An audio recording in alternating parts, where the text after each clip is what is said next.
अस्सलाम वालेकुम की हाल है। उम्मीद करना सारे ठीक होंगे। जिवें कि दोस्तों सानू पता सवेर से टाइम है 12 बज गए सन ते असीं अज नवांदे आ गाइयां।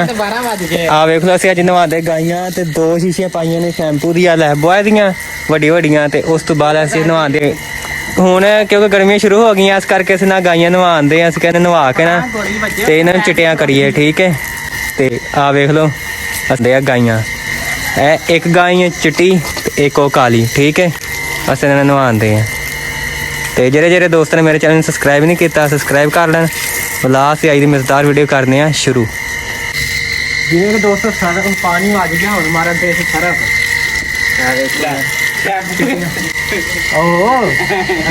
शैंपू मसले घोल लिया ते मारन दे चिट्टियां खैर कट देनियां। ठीक है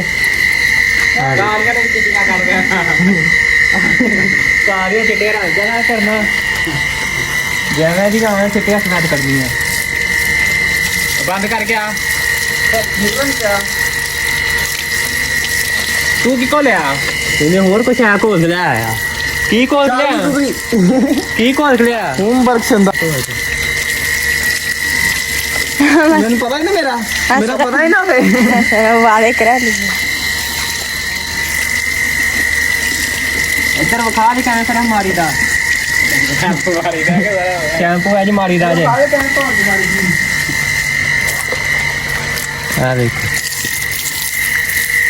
ना पानी ना पाओ तो फिर खोड़ जाना सारा शैंपू लग जाते एक बारी। ओ वे वो कहती मैनू भी नवा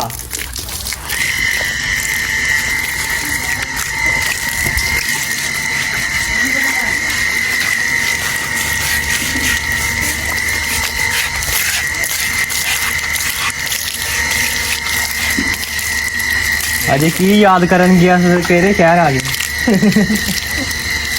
अज सलेवन च आई डेंटिंग पेंटिंग होंदी है जिवें कि दोस्तों इन्हां साल हो गया सी ते इन्हां नूं हुण आ गोया लगा लाण नहीं असीं दातरियां नाल ओहदे ओ लाण दी मेरे नाल मैं देख लई फोन च मार नहीं असी लाने दातरी में गोया ला के नवाने ना। ठीक है हाँ जी जिवें कि दोस्तों गाइयां 2 नवा लियां सी एक परा चिट्टी एक लाल ते असीं कहा चलो अज लगे थे है सारे जेह्ड़े डंगर ना सारे नवा दिए। ठीक है तो जिवें कि दोस्तों हुण रह गईयां ने 1 2 3 4 5 6 रह गए ने तो 7वीं असीं नहान दईए। ठीक है तो शैंपू ला के असीं क्या अज नवा दिए सारे डंगरां नूं ते एक बारी फिर नवावांगे तो फिर जेह्ड़े ने वाल सिल्की होणगे ते इन्हां 'च होश आएगी। ठीक है डंगर के सारे नवा लीए अज लगे थे आई तो डंगर नवान दे नाल तुहानूं विखाने आ शैंपू ला के। ठीक है तो बाकी जेह्ड़ा ना लोग तुहानूं नाल ठीक है ओके लेट्स गो।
हाँ जी तो दोस्तों सरफ ला के गाइयां नवा दित्तियां सन। गाइयां इस करके नवाइयां ने क्योंकि इन्हां दा गोया बड़ा चढ़िया होया सी ते होश वगैरह को नहीं सी आंदे सी कि नवा दईए नाले एक इन्हां नूं फिर नाले सर्दियां लंघ गईयां ने ते गोया जेह्ड़ा लत जावे। ठीक है ते बाकी जेह्ड़ा अस क्या हुण हफ्ते बाद नवांदे रवांगे जेह्ड़ा इन्हां साफ सफाई रवे चिच्चर वगैरह जुआना पै के नवा ते बाकी जेह्ड़ा हुण मैं जा रहा खत करान क्योंकि मेरे वाल ही वड्डे हो गए सन वावा ते खत भी मेरी दाढ़ी वड्डी हो गई सी। मैं खत खुत कराने आ ते खत करवान जान दियां पैदल मैं सफर करन दियां ते हैगा इधरों तकरीबन 2 घंटे सैर हो जाएगी ਤੇ ਬਾਕੀ ਜਿਹੜਾ ਸ਼ਾਮ ਪੈ ਗਈ ਐ ਸੂਰਜ ਜਿਹੜਾ ਨਾ ਗੁਰੂ ਚੱਲਾ ਤੇ ਇਹ ਨਹਿਰ ਸਾਹਮਣੇ ਆ ਨਜ਼ਰ ਆਉਂਦੀ ਹੋਵੇਗੀ ਤੁਹਾਨੂੰ ਇਹ ਨਹਿਰ ਸਾ ਮਾਸ਼ਾਅੱਲਾ। ਬਾਕੀ ਹੁਣ ਜਾ ਰਹੇ ਆ ਜਾ ਖਤ ਕਰਵਾਉਂਦੇ ਆ ਤੇ ਦੁਕਾਨ ਜਿਹੜੀ ਦੂਰ ਹੈ ਕਿਉਂਕਿ ਮੇਰਾ ਦੋਸਤ ਵੀ ਹੈ ਸਾਰਾ ਕੁਝ ਫਿਰ ਉਹਦੇ ਕੋਲ ਜਾ ਖਤ ਕੁਤ ਕਰਵਾਈਦਾ ਤੇ ਤੁਸੀਂ ਲੋਕ ਸਾਰਾ ਵੇਖਣਾ ਐਂਡ ਤੱਕ ਵੇਖਣਾ ਤੇ ਜਾਣੇ ਖਤ ਕਰਵਾ ਕੇ ਤੁਹਾਨੂੰ ਵਿਖਾਣੇ ਆ ਠੀਕ ਹੈ। Okay let's go.